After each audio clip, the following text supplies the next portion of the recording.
What's going on, guys? Hold up, let me get my thing in. Before I even start the reaction to this and going through everything, I just wanted to say one quick thing. First of all, thank you guys so much for all the love and support. It's fantastic. Second of all, I'm gonna do is that I wanted to do it with Varus, but I kind of did it in the reaction to the domination thing since it was just him. What we're gonna do going forward is that, like, when a champion gets revealed or their package gets revealed, we're gonna look and I'm gonna do a video based on what it's gonna be like a prediction video, right? So I'm gonna we're gonna look at the skills and abilities, because sometimes people have no idea who these characters are, and then we're gonna go through and kind of guess what they did. The same thing that we did with Varus when I did the reaction to the domination trailer. Because you know, they always have those days where we see the minions or whatever like that, and then we don't know what it is. So we'll do a reaction to that, and then later on in the day we'll do a prediction based on the actual of what character it is revealing. So that's how we're going to do it in the future. Varus is here, and I do have up his other cards, so this should be absolutely fun. I already saw that there's a darkened bow. I tried to look away from it, but let's see what else. Let's see if I got anything right. I'm still hoping that his corruption spreads, and I'm hoping that that is something that happens, and I know the Q is going to be relevant. Let's see what he does. Ready, set, Twitter video, so it might be laggy. It better. Boom. So he is a Runeterra champion, 4 cost 3/4, which I expected him to be Runeterra, most specifically because of the fact that, let's be honest here, he showed 3 different units, right, from different regions. That means that he's definitely going to be putting cards from different decks. So the Era of Retribution, you may put any cultist cards into your deck during deck building. Once you have played 3 cultist spells, draw a Varus. So the Darkens are having a do 3 things, I come out. That would mean that Aatrox, when Aatrox comes out, do 3 things, I come out. So I'm assuming that Aatrox, and I guess I'm just gonna throw it out here, but I'm assuming it's gonna be do 3 spells, not spells, skills, or maybe 3 skills, and then he comes out because he's a very skill-based champion. So his is spells. So if you were to run already, we're already thinking, right? We're in our mind's eye, right? That we're thinking Varus with Kane, right? Because when you play 3 units, you get Kane, and then if you play 3 spells, you get Varus. Varus is cheaper than Kane, so that's pretty good. So we have Auto Quick the Darkened Bow, which I assume that they were going to call it because they pretty much made everything basic. And you have targeted 8 allies. Allies! Whoa! Not enemies, which is very, very interesting. So I was about to say enemies. I thought it was enemies. I was about to say Ezreal, baby, let's go. But actually it's allies, so you got a little spiciness that is that's like Akshan. And I know my boy Para, I know he's we're trying to get him to finish the Darkened event. This makes me think of Akshan immediately, right? Akshan, Pantheon, depending on his package, right? And then we have the Darkened Bow. When you play a spell or equip an ally, give me +1, max +5 until the next time my bearer strikes. So it is a temporary boost, which is actually pretty cool. It is the same thing as a bow drawing, right? When a bow draws, you hold it back, and the longer you hold it back, the tension builds up, and then you let it go. And once this unit strikes, it goes. And it strikes, not attacks, which is really good. It has to be strike because it actually needs to hit something. Because you'd be frustrated if it was attack and then you lose all of it. So it actually makes sense. So far, so good. And he's the Darkened Bow is 2 costs, and you can actually utilize this. I think the other ones were not as good. This is actually an extremely good weapon to have it actually just stay at +2, and until the next time my bearer strikes. Actually pretty good. Love it. All right, let's keep going. Bring it home, Varus. What I could learn from studying such a weapon. Oh, I didn't see that. We'll look at it later. Be patient. Twin Disciplines. Ionia Varus. He has quick attack. I didn't even notice that. So then, boom. You see how it reset? Stop it. You know what? Let it rock, and we'll read all the cards. It's something about creating a gem. So gem Targon is a good thing too. Momentous choice. Is that double? They went with defense, right? Yes. It actually counts twice. So momentous choice doing the Lord's work. And targeting ally, that also is twice as well. Oh boy. Okay, another Grant. The other card in hand. Woo! Pull it. Wait, why didn't he get the shoot? Yo, come on, bro. Why didn't he get the shoot? Varus now is auto-equipped the Darkened Bow. The Darkened Bow activates twice and has a maximum of +10. Now he also has Overwhelm. Overwhelm is they just handing this out like Oprah. What the what the hell is this? So now with the Darkened Bow, it charges up quicker, and now he has Overwhelm. So now he's an actual win con, especially with quick attack. He's his own little win con, right? 4/5 stats, awesome. Solid unit. You really can't you can't complain. All right, I'm surprised his animation he doesn't shoot though. It's kind of weirded out by that. He just holds it. I would have loved to see it like jettison across the board or something like that. All right. Zulani. Wow. That's a good card. It is complicated enough without your domineering. A new card that doubled itself. Wait, why did it double? It must be like momentous choice. I like that he's fighting against Awakened Shurima. Sun Disc Awakened Shurima. Boom, does it spread? It does not spread. So what is it, just a stun? I have to look back. Oh, something and call is vulnerable. Deal damage and do something. Double up again. A lot of these double spells, if these are slow speed, fast speed, that's actually kind of crazy if those are fast speed. One step closer to retreat. Boom, and then he resets. Okay, that's very interesting if some of those are fast speed, because I'm always looking for ways to make Jhin better, right? And there it is. The Violent Discord is a fast speed one. The Unforgiving Cold looks like it's burst. All right, so we have the Varus Chain of Corruptions, 3 mana burst speed spell. It looks like it's not main deckable, at least until I look at the other stuff, right? Give an enemy. Well, these look kind of blurry. I'll go to the other page where it's not blurry. I just saw that. That looks disgusting. Oh boy. All right, so now the cards look nice and pretty, right? Nice and pretty. We're on Lore AR right now. So we have the Chain of Corruption. Give an enemy vulnerable and give an ally +1 this round. Create a fleeting Chain of Corruption in hand.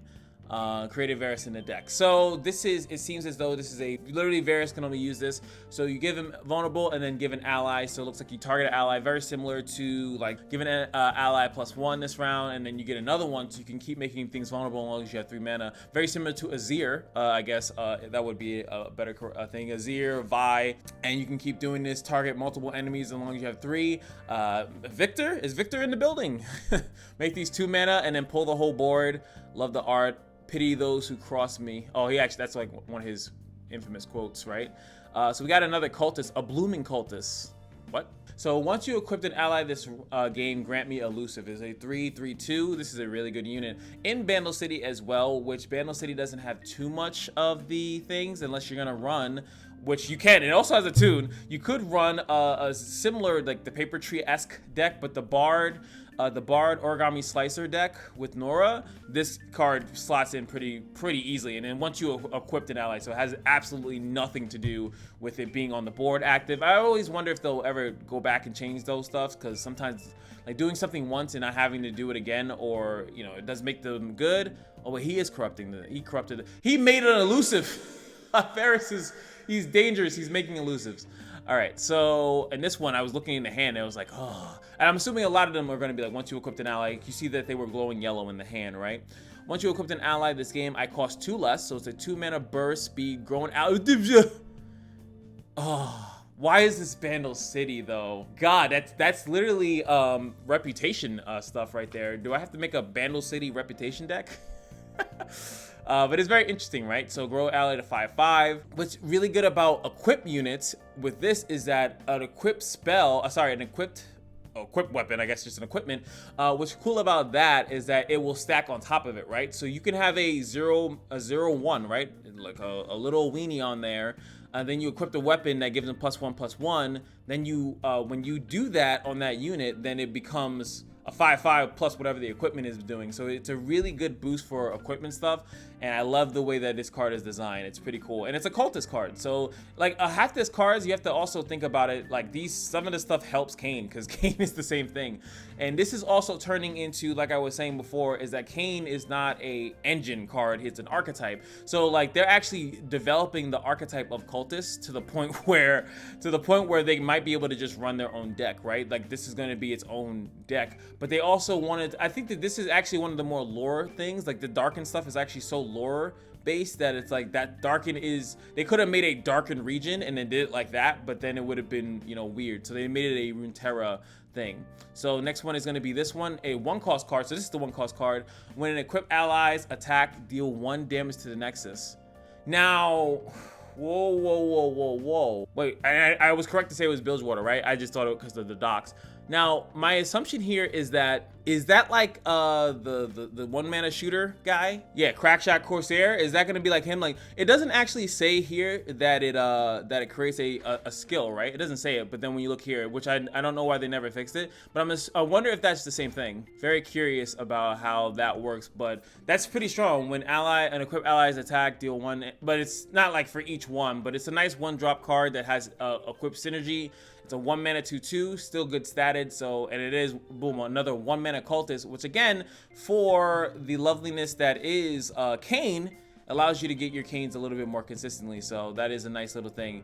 Piercing Bolt is, there goes the skill right there, right next to it. So it is a skill. So again, guys, you always have to be, you always got to double back, always double back. Anytime a card comes in that's a skill or is fast or slow speed, I'm always thinking Jhin, because like I said, he becomes stronger the more this is. So now you have more 1-drops that you can put into your Jhin deck, because now there's a cultist that has a skill that now should technically be able to be put in there. So hey, more low mana stuff, maybe that Jhin Annie deck starts hitting a little bit harder, which I doubt, because Swain's just too strong right now, and a lot of people are just going to be running pings. But hey, a 1-mana 2/2 in comparison to a 1-mana 1/1 that does the same thing. You might even maybe replace him at this point, but she's not doing her skill until there's some type of equipment on the board, so she's not as strong, right? So next up we have the loveliness that is the unending wave. Once you equipped an ally this game, I cost 2 less, draw 2 and give them fleeting. Is that Mordekaiser? What the looks like Nautilus though. Though Iboros, old bones move slow, the water that surged around ahead of him. Who the hell is that? But yeah, so this one is good, but it's 2-mana draw, give them fleeting, so it's dangerous to actually utilize it though, right? Because if you do use it and then you can't use the cards that you draw into, then you're gonna lose them. But also keep in mind that this is Bilgewater, so Twisted Fate has even more draw power, and even as a 4-mana draw 2, we've been playing that in Noxus, we've been playing that in other regions. That's pretty much the Nakaboros or whatever. We've been paying 5 to draw too. So in essence, this is a crazy card for Bilgewater to get, and that's another thing that you guys have to keep in mind. Where are some of these cards landing? Because some of these cards, like I said, Bandle City, hopefully people are discussing that as well. Next up is the Cultist, Lunari Cultist. It's something with a gem. When I'm summoned or once you've equipped an ally this game, create a gem in hand. So when she's summoned, she's gonna do it. And then also when you equip an ally, you're going to get a gem. And that's also going to help out, obviously, with Varus. But if you were to use this in a Pantheon deck, that's also good because you get a gem. 2-mana, create a gem. Good. And then equip an ally, get another gem. At least that's how I'm reading it anyway. So that's pretty good. I liked her art, too. Expanse. My phone. Expanse Protection, another burst speed spell. And a lot of people, what do you guys feel about burst speed spells, burst and focus? A lot of people don't like them because like there's no reaction, but hey, I don't care. Once you equipped an ally this game, I cost 2 less. A lot of these things costing cheaper once you equipped, and maybe depending on where all these line up, maybe you also throw this in Jax. Jax gets benefits from this stuff too. Same thing with Ornn, like some of these cards, and maybe you can make different decks as well. And this one is given ally spell shield this round, and it is in Targon. I was thinking about Kai'Sa, maybe like another way to get spell shield, but this is a really good spell trick, and it's good for even in a non-equipped deck. It does, obviously Bastion is dramatically better than this is, but it could cost 2, and based on the Shen decks that I make, right, having something costs 2 that protects your unit is vicious as hell. Obviously within the deck that makes it allow it to cost 2. 2 mana spell shield is nuts. It's absolutely nuts. And who says that a Targon deck doesn't run equips? So I think this is great, and it is an occultist. It is a cultist spell. This thing is absolutely demonic. Equip allies have Overwhelm. Now, I like this card very specifically because I think it also meshes with Kane. Obviously not red Kane, but it helps, in my opinion, with Kane once he uses his spell, right? His spell that then gives him a quick attack, and then you can actually maybe have some things for blue Kane. You know, maybe blue Kane can do some cool stuff. I actually think blue Kane is better off with the Darkened Bow at certain points, right? When you play a spell or equip an ally, but this, you need a lot more equips for that second part to really pop off, right? But I do think that this is a Runeterra thing, so you would have to go Runeterra, and then you'd also have to go double Runeterra to get like Jax, right? So you can have all this stacked up like that. I don't know, doesn't seem too good. Next up, we have a Freljord card. It is cultist. Frostbite, the strongest enemy. If you equipped an ally this game, copy me. That is nuts. You see that big wavy guy is in the back. Let me tell you how busted that is, right? So you have a 4 mana Frostbite, which is 1 mana up, and it automatically Frostbites the strongest enemy, burst speed, and then if you have equipped, it does it twice. Freljord, obviously they don't really have good equipment at the moment, right? All they literally have is the Bone Club. They literally only have the Bone Club, which is unfortunate. And it also makes me wonder, could you go, if you pick a Runeterra champion, and since these two are kind of similar, I'm assuming not, because you're utilizing Arrow of the Retribution as it, so you probably can't put like Varus, Kane, unless they'll probably have a tweet about it, I'm sure. You probably can't go Varus, Kane into Freljord or something like that, I'm pretty sure. But it is similar. Put any cultist cards into your deck during deck building, and Kane reads the same thing. So it's like, can I not do that? Like, even like they are pretty much the same, but I wonder if I can put 2 Kane, 2 Varus, 2 Ornn. Can I do that? That's kind of what I'm curious about. But yeah, I think this is busted. It sucks as a Freljord card because they don't have many equipments. But if you were to still run that, let's say if you wanted to run that in a Ashe LeBlanc deck like from years of old, right? I do think that there's a place for this card because a double Frostbite is literally Harsh Winds. Harsh Winds is 5 mana, right? And you also get to target who you want to do it on, but still I think this is pretty cool looking at what it could potentially be. And boom, we have the Ambitious Cultist. Once you've equipped an ally this game, create a new spell that costs 2 in hand and set its cost to 0. So this card is awesome. And I'm assuming it's a summon effect, though it does not say that. And then once you equipped it, he just does that. So this is a great card, obviously, for Victor.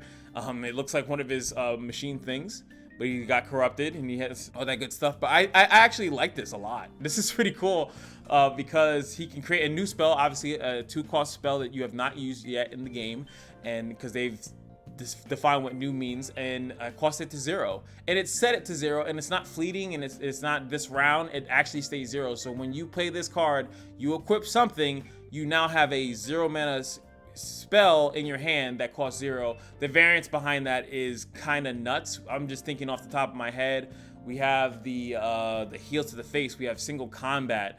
You could have literally PNZ has a 0 mana single combat in hand. That you have no idea if they have it or not. Like, just look at this lovely plethora of variants that you have here. And a lot of stuff says like 2 mana, right? Like 2 costs. Like Disintegrate, 0 mana Disintegrate is backbreaking, right? Like you're fighting against PNZ in another region, you're not expecting them to have Disintegrate. Kind of some backbreaking stuff. Field Promotion. There we go. Intrigue, draw a champion. Glimpse, a Guiding Touch. I couldn't think of the name of the stupid thing.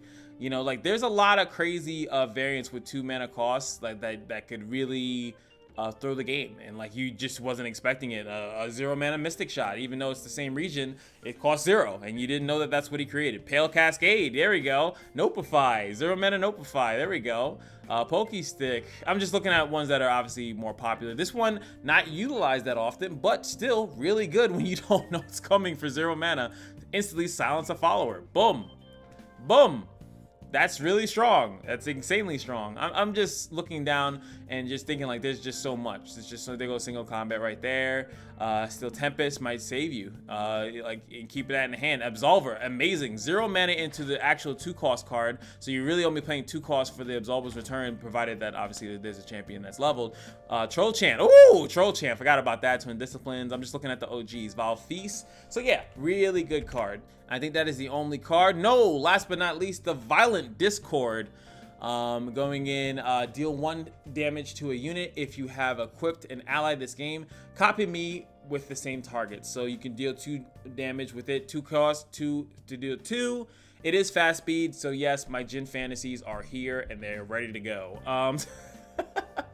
So pretty cool. So what do you guys think about Varus? Do you think he's busted? Oh my god, he's so busted. But you have to look at him also in the scope of that he can utilize the same cards as Kane. I do think that you still want to try. I mean, everyone's going to try it. I don't even have to watch anybody's YouTube video to say, Varus Kane, because I'm assuming you can't run, this is considered a region, right? So you have to put both of them together. People are definitely going to try that first. But what other regions do you guys think that Varus by himself in the cultist patches, all of the cultist package, which is all these cards right here, these are all cultists. Well, not this, right? This summons a cultist. You'd have to go into streamer for that, right? So anything that says cultist here, we have all these lovely. The lowest mana, the lowest equip still is not unless you actually go with this, right? And if you do Varus and then you go into Shurima, which is weird because then you have Zolani and they hate each other. But this is the lowest mana that you can actually get all your stuff activated. If not, if you do the burial thing. And also Shurima has a lot of self-targeting stuff. I think that Varus and this card, the Target Bloodletters, which is hilarious, would actually be a pretty good one. And then you can go Akshan as well. Same thing with Kane. But Varus actually benefits more from the swapping around and the self-targeting stuff. So that would be actually my prediction, is that you're immediately just going to try it with Akshan, right? Or you're going to try it in Targon. And I would also want to see with Taric, right? Because since you have a lot of self-targeting stuff, Taric could be vicious. Taric could be insanely vicious on copying some of these spells, right? I lied. I just looked at all the spells. It's really, I guess the Sudden Surge, I guess, would be a nice one. Because then you can make Taric a 5/5 and then bounce that over to another unit and make that unit a 5/5. Obviously the gems, yes, you can give him spell shield and give something else spell shield, which is nice. You can also run this so every equipped ally now has Overwhelm. That's pretty good. But yeah, I'm curious of where you guys are thinking. I'm thinking, like I said, I think Shurima. Thinking some other things. I do want to see if there's a way to possibly make this work. The Unforgiving Cold. I don't know. But what do you guys think? I'm very curious, and I'll see you guys in the next video. And like I said, like I mentioned in the beginning, next time they do card reveals, I'll do a card reveal video, obviously. And then after that, if they show enough that I can guess the champion, then we will do a prediction video based on what we think is going to happen. Anyway, I'm out. I'll see you guys in the next one. Peace.